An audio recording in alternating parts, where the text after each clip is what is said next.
pasaba. Aquella luz era su Dios. Yo les grité que despertaran,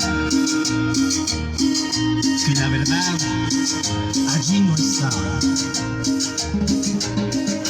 que los profetas no son luces de neón, y que Dios siempre habla en el silencio, en el silencio.